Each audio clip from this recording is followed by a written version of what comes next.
Hello, you are watching your daily fix with Atieno Nyar Kasagam, and today I'm joined with my daughter Ominira.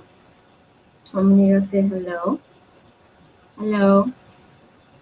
And today's show is about jobs and professional identities. And before I continue, I'll take this stick of gum out my mouth. All right, so I've been meaning to talk about this for a while. Because I am a participant in a movement in Detroit and other parts of the world called New Work, New Culture. New Work, New Culture is it's a movement that is looking to shift beyond the current JOB system, which is the kinds of work models that are engendered by a capitalist hierarchical culture that often benefits the people at the top significantly more than the people at the bottom of the socio-economic ladder, and often denies really a majority of the people involved in the system livable wages and employment conditions that are viable for their survival and thriving, resting, and their capacity to meet their own individual needs and the needs of their dependents. So new work, new culture is a movement that really is grounded in the notion of us, human beings, being able to pursue the various things that we love. And since in this kind of a pursuit, we are going to be most passionately invested and more likely to produce works or effects that are most beneficial and impactful to ourselves and the people that we love, our communities, and the world in general. But yes, baby. But some of the challenges that new work brings is that many people cannot afford to do the things that they love and support themselves and their families, because we have bills to pay, and we're still living in a cash-based economy, right? So my partner and I, we are convinced at the moment that a good way to navigate this problem is to establish a sustainable space of work and home space and workspace where you are able to meet as much of your basic human needs at home by producing for yourself. That means food as much as possible, even clothing repairs, the small industries, agriculture, small scale agriculture. It really is just about going back in time to the things that we have quote unquote specialized out of because of the industrial period. So, in contrast to this era of globalization where we uh, looking to outsource everything. This alternative living model, sustainable living model, and new work culture model means produce as much as possible, meet as much of your needs as close to home as possible, utilize as much of the resources and, you know, human capital, intellectual capacities, talent, creativity of the people closest to you and around you, and outsource either for the fun or for the extra jazz of, you know, that diversity that you cannot get at home, but do not be dependent on it, because it has a huge environmental and sometimes social and economical cost to do so. Now, going back to what I really wanted to talk about, I wanted to talk about how we define what work we do. And I say this because a lot of times we are asked, what do you do?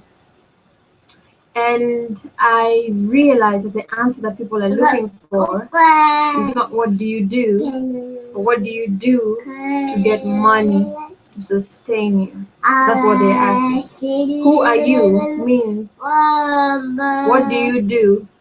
What service are you rendering? What product are you producing that, you know, brings in money? It's all about the cash economy and this capital model of thinking about bodies as, you know, tools for production. And, you know, it's all about what you're, you know, you as a machine, you as part of the machine in producing these goods that are, you know, itemized and calculatable, and, you know, that can be worked on mathematically and statistically, and, you know, discussed by the big shot economists and so on. When people are asking you what do you do, in reality, I think that you should be free, and we should all be free to, one, talk about everything that we do, and we need to collectively legitimize the kinds of activities and gifts that we give to each other and to the world. Okay. Watch out. That we give to the world without expecting any monetary remuneration, right? So, baby is just being the most right now. Baby. So, hello. For example, and I'll give you an example of myself. Right now, I am not participating in the cash economy. I am officially unemployed and legally unemployable because I am I'm an illegal immigrant at the moment in the USA. Illegal but in process, because I am in process of filing my green card, you know, papers and so on and so forth. So according to the way in which we conventionally think about what do you do, I don't do anything. In fact, I just sit around at home, and I'm a waste of a good college education. But in fact, what I do is I'm a full-time childcare attendant. I am a nurse, a full-time teacher, a full-time, you know, caretaker, water provider, cook, doctor, what else? Politician, writer, journalist, farmer, tailor, fashion designer, basically all the things that I do: musician, poet, photographer sometimes.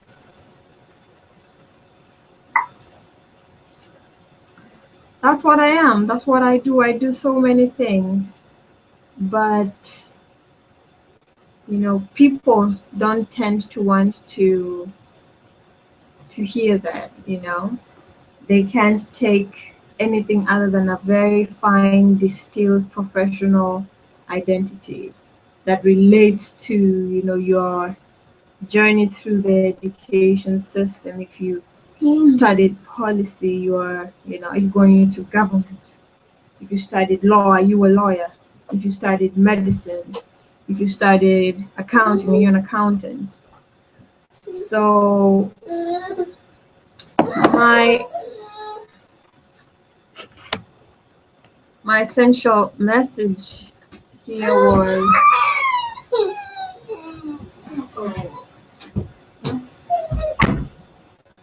my essential message here was that, hold on, baby. Yeah.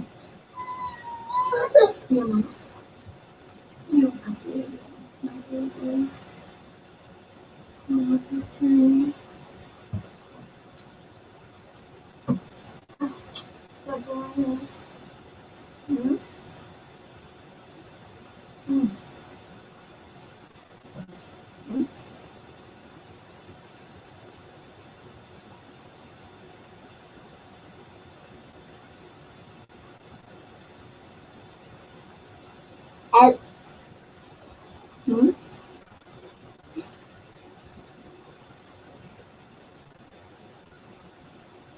Mhm.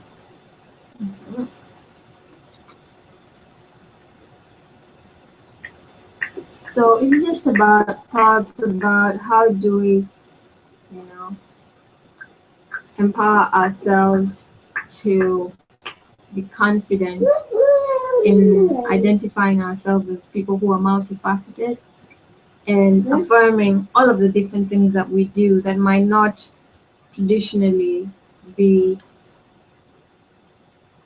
considered professions. And many people are talented in so many things, but they might not be interested in pursuing those things for financial gains, and therefore they choose not to even pursue these things at all. For example, you might know somebody who prefers to put most of their energy into, let's say, their corporate job, but this person is a great, great comedian, a friend, a family member who's just so funny and so sharp and snappy, but they don't do anything with that. And I'm just coming to see that, how do you get these folks? How do we get ourselves to pursue the things that we love? The answer where I am is that do it because what I think is most important is that we give ourselves. We're not here to necessarily produce goods. And when we do produce goods, even if it's a piece of art or a piece of music or a piece of, food or, something that you have worked with your hands or facilitated the process of manufacture, it's not about the good in and of your hand in that production. It's about the essence of you in that production. And I'm getting more and more aware that what's most essential for each of us is to give of ourselves. And when you think about it like that, it feels so much more possible because you're not trying to give yourself into an industry to make money, but you're trying to give yourself because you are, important enough to give. You are valuable for people to have in their presence or in their conscience or in their memory or in their experience. So give yourself. And that could mean poetry, for example. If you write poetry and you don't think you are the best, but you just enjoy to write poetry or whatever it is, maybe you're kind of good, you don't know, whatever you are, wherever you are, give of yourself wherever you are, even as you continue to nurture that skill, or even if you don't, give of yourself, because you might not be Maya Angelou, but you are giving a certain essence of you that you have translated into script, and give it, even if it is give of yourself. I think that's really where I am, and that's why even as I do this here video cast, because I am a thinker, I'm a thinker, really. I'm a thinker. I enjoy conversation. I would enjoy an opportunity to engage continuously with various issues that happen, because I think it does, and I know it does.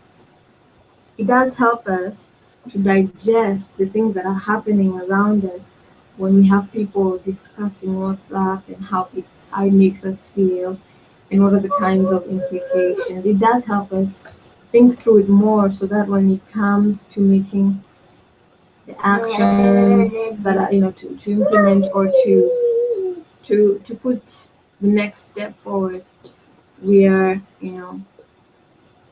at an advanced level of thought about the matter. And it's also enjoyable thinking and talking. That is part and parcel. It's legitimate. It's a legitimate part of how we as human beings respond to issues and digest issues. So that's it. That's it for this here video cast. It's 11 o'clock and baby here is feeling sleepy, but baby will not sleep without me. Hmm? Mm-hmm. Mm-hmm. Book, book, book, book, book. Mm-hmm.